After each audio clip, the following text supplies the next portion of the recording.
Saudara, tim penyidik Jaksa Agung Muda Tindak Pidana Khusus Kejaksaan Agung melakukan penyitaan dan pemindahan 3 mobil mewah terkait kasus tindak pidana korupsi pengelolaan keuangan dan dana investasi PT Asabri.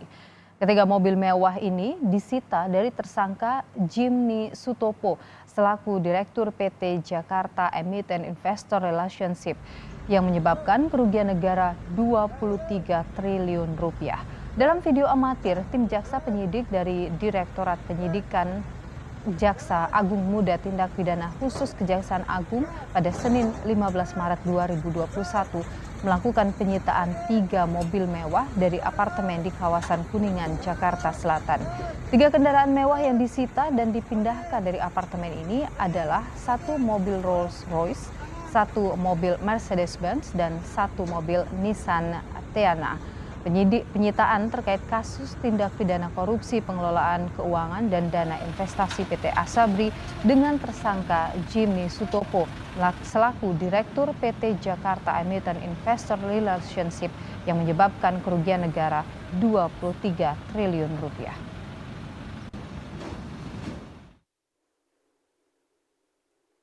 Selain sejumlah unit mobil mewah dalam kasus dugaan korupsi di Asabri, Kejaksaan juga telah menyita sejumlah barang mewah lainnya termasuk 36 buah lukisan berlapis emas yang ditemukan saat Kejaksaan Agung menggeledah apartemen milik Dirut PT Jakarta Emiten, Jimny Sutopo, salah satu tersangka dugaan korupsi pengelolaan dana investasi PT Asabri. Beberapa waktu lalu, Kejaksaan Agung juga menyita 13 kapal PT Jelajah Bahari Utama milik Heru Hidayat, Komisaris Utama PT Trada Minera Tbk. Selain itu, penyidik juga memproses penyitaan 4 kapal lainnya milik PT Trada Alam Minera yang ada di Samarinda dan Sendawar, Kabupaten Kutai Barat. Februari lalu, Kejaksaan Agung menyita sejumlah aset milik tersangka kasus Asabri Beni Cokro di Rut PT Hansen International Tbk.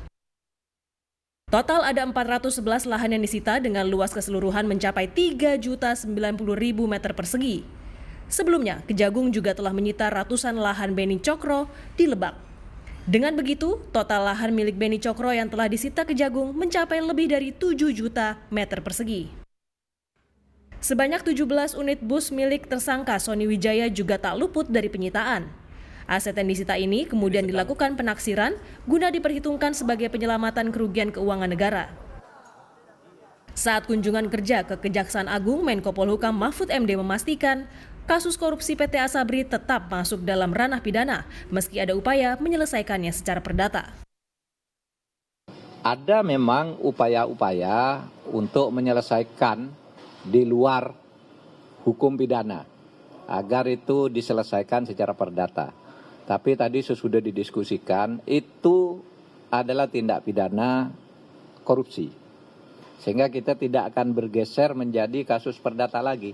Jadi masalah korupsi di Asabri itu tetap akan diselesaikan menurut konstruksi hukum yang dibangun oleh Kejaksaan Agung.